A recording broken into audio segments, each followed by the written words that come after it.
Katanya itu kebenaran. Benar model apa? Tunjukkan satu saja siapapun orangnya. Mau ulama, mau kiai.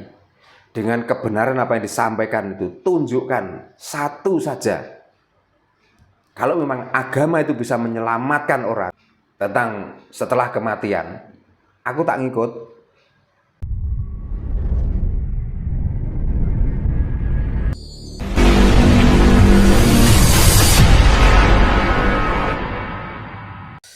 Kadang gini Pak, yang lebih parah lagi dengan orang-orang Nusantara kan kita kan sekarang kan adanya medsos itu kan tahu kan informasi dari mana-mana kan tahu Pak ya. Kadang ketika kita melihat ada salah satu yang menceritakan tentang ajaran leluhur, ajaran kapitayan itu, kadang mereka justru malah komennya itu malah nggak pantas.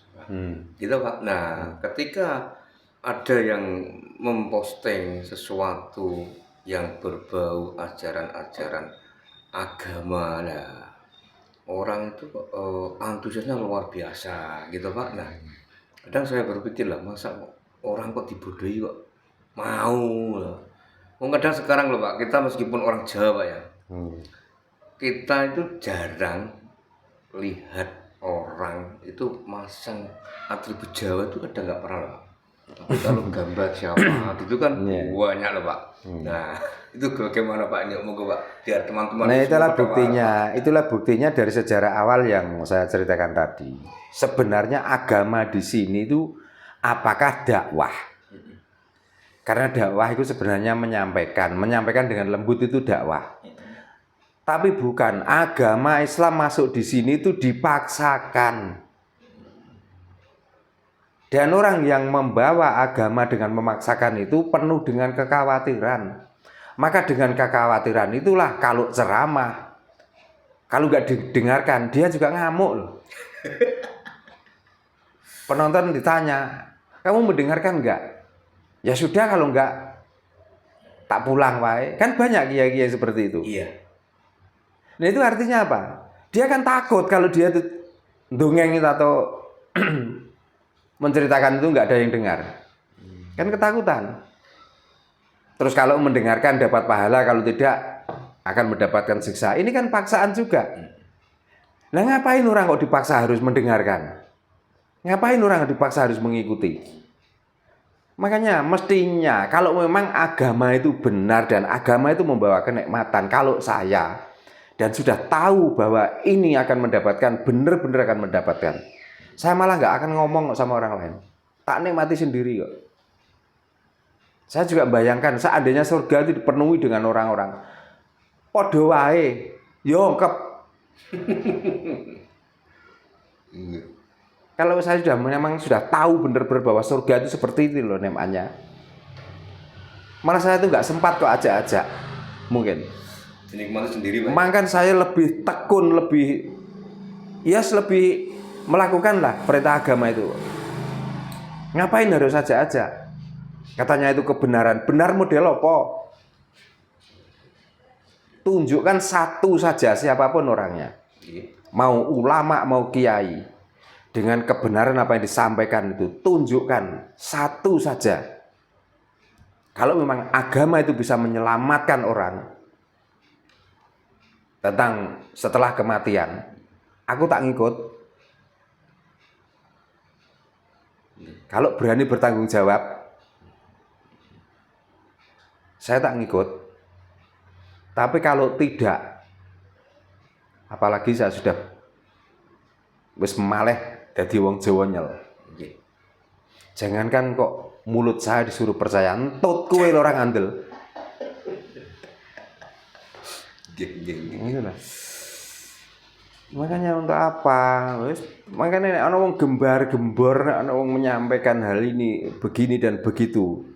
Di situ tidak membimbing, tidak mendidik orang yang jelek menjadi baik. Ora perlu. Karena di siar-siaran itu sebenarnya bukan mengajak kebaikan, malah mengajak pertikaian. Contohnya apa?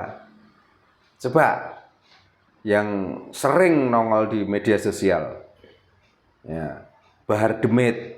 Ya, War duit gitu. ya. Betul, Pak. Iya. Terus Khabib, Habib nggih. Rizik, Hmm. dan lain sebagainya itu.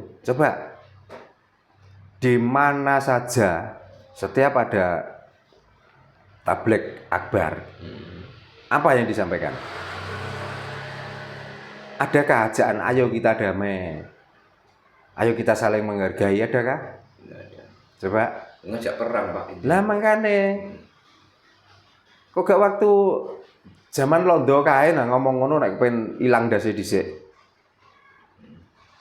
Berarti intinya agama itu didoktrin untuk seperti itu, Pak. Ya memang dari awal ya nggak mungkin tuh Mas. Agama itu kan bukan dari sini, agama itu dari luar toh. Ini kalau nggak bungkusnya ditata serapi mungkin, tidak bungkusnya ini supaya menggiurkan yang melihat, nggak mungkin laku. Ya contohnya gini, sumber dari agama itu orangnya kayak apa? Coba. Bahkan negaranya itu terkenal negara jahiliyah.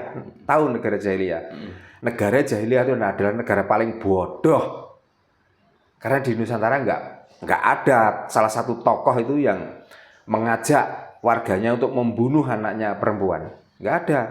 Kecuali di negara yang sumber dari agama itu. Di Nusantara ini nggak ada peraturan tuh laki-laki sama laki-laki harus berhubungan. Nggak ada. Kecuali dari negara yang sumber dari agama itu. Di negeri ini ada memang bunuh-membunuh dari bapak ke anak dan lain sebagainya. Tapi kan ini ada juga sambung rakete. Ada urun rembuke saka agama-agama itu. Dulunya apa ada yang seperti itu? Kan nggak ada. Contohnya Raden Patah dengan Prabu Brawijaya. Seandainya Raden Patah waktu itu tidak dicekoki dengan agama, nggak mungkin berontak ke Mojopahit, nggak mungkin.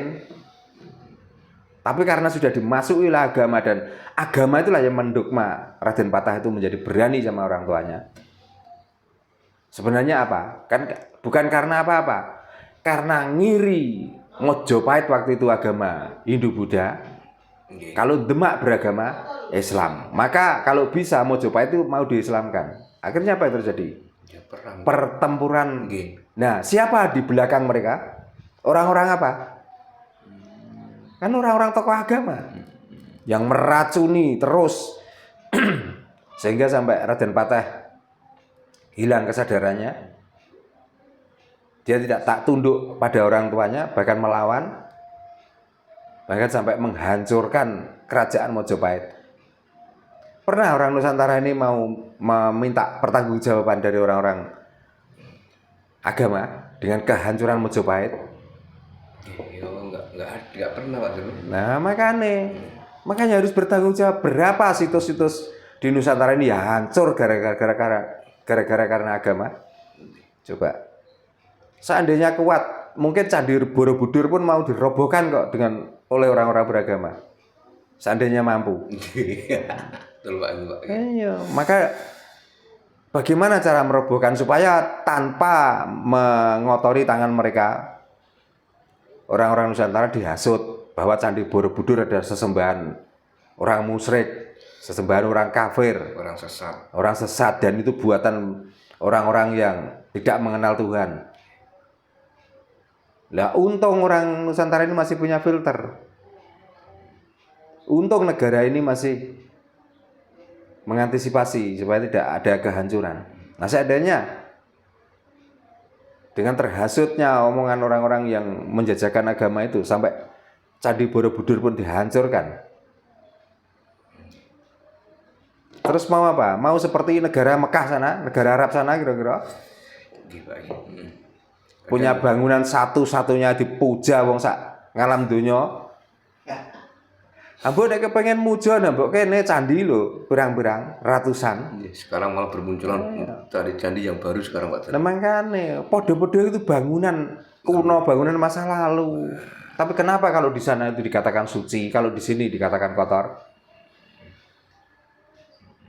Sing suci apane Pak gitu. Nah, sing suci yo uteknya mergo minger kuwi. Nah, uteknya ra minger ya tidak mensucikan. Nggih.